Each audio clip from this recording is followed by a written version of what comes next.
नवम अध्याय। पूर्वे जा श्रीहरि उकत ब्रह्मा समीपे भागवत। राजार प्रश्ने सुक मुनि नवमे सेहिता बखाणी। सुक कहती राजा आगे तार प्रसन्न अनुरागे। श्री शुकवाच शुण नृपति पुण्य देहा तू मते पचारिलु जाहा। विष्णुर क्रीड़ा माया गुण सृष्टि पालन संहारण। आत्मा माया रे सृष्टि करे से माया के बा कଳି पारे। करई सकल संभव स्वप्ने जे सने अनुभव। एहा ईश्वर माया बिने न घटे तत्व अनुमाने। जेबे से माया रे मिसई एकु आरेक प्रकाश एकु अनेक प्रकाशई। स्वभावे आत्मा एक रूपी आभासे जेन्हे बहुरूपी। से जेबे थाई तिनि गुणे मुहि मोहर ए प्रमाणे। जेबे से भक्ति जोग हर करे तेबे ममता परिहरे। सत्य प्रकाशे तहु देहे निश्चिंते आत्मा रूपे रहे। काल मायार परे रही पर आपणा भेद काहि।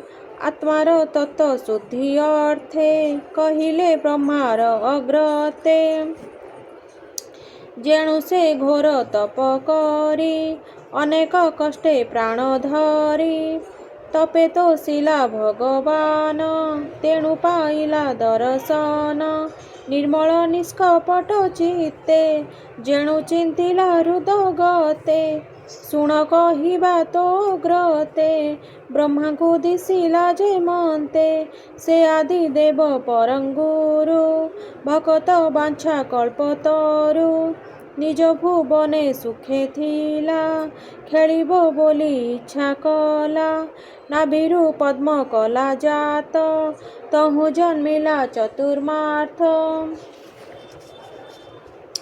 से पुणी चिंता भरे रही पर अपर न जाणई।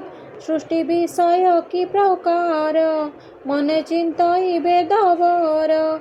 चिंता विकले भावे मने शब्द शुभिला गगने।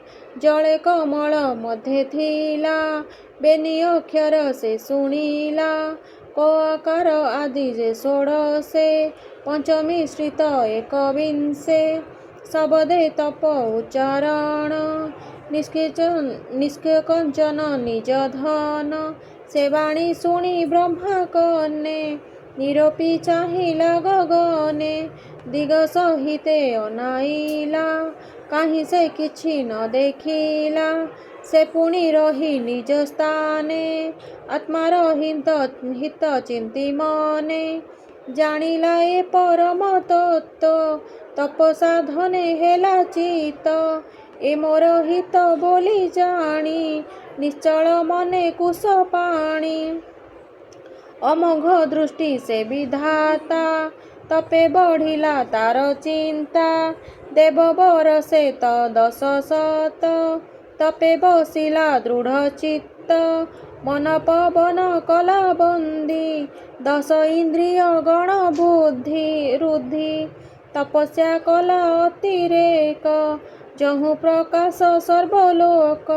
तप प्रसादे नर हरि मिलिले निज रूप धरि।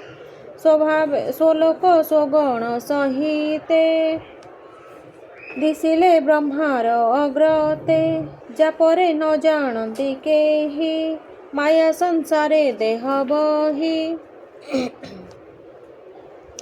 विष्णु प्रसन्ने प्रजापति छाड़िला मनु दुख भ्रांति।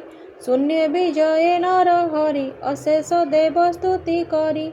जहि न पसे रजत में न पसे सत्व जे मिश्रणे। जे अबा कालर विक्रम सेवा होइब काहि क्षम। माया न पारे पसी जहि राग लोभादि भेद काहि। विमान मध्ये नारायण वेष्टित पारिषद गण।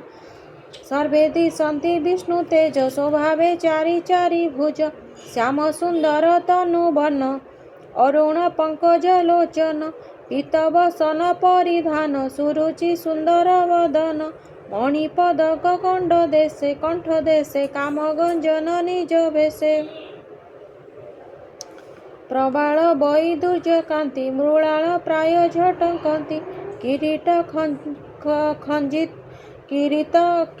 खंजित कपाल श्रवणे मकर कुंडल तेजे विराजे नभस्थली विमान परे सर्वे मिली दिव्य कामिनी गण संगे बिजुली जेन्हे कला मेघे अष्टविभूति संग मेले कमला खटे पाद तले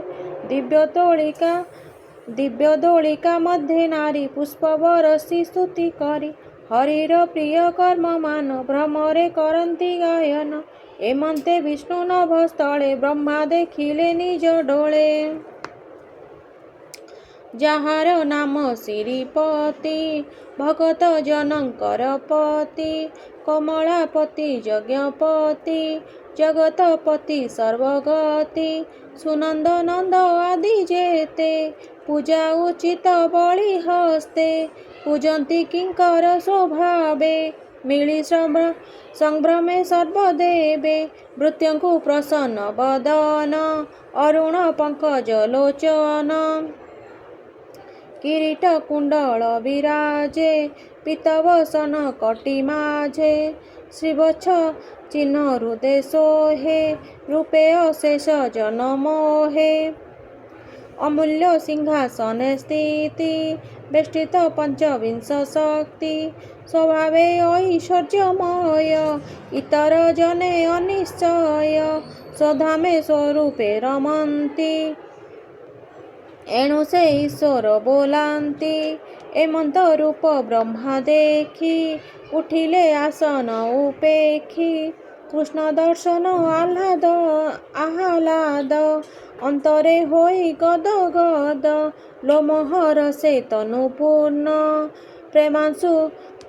प्रेमाश्रु गलई लोचन श्रीकृष्ण पाद पद्म चाही नमिला सिरे कर दे आनंद सागरे बुड़ीला अधिके आत्मा पासोरीला अति आनंदे प्रेम सुखे से ब्रह्मा विष्णुर सम्मुखे प्रजा सर्जने तार मन जानिले प्रभु भगवान ब्रह्मावदन हरि चाही इसिते हास्य वाक्य कही आत्मार प्रिय प्राय करी ब्रह्मार कर करे धरी।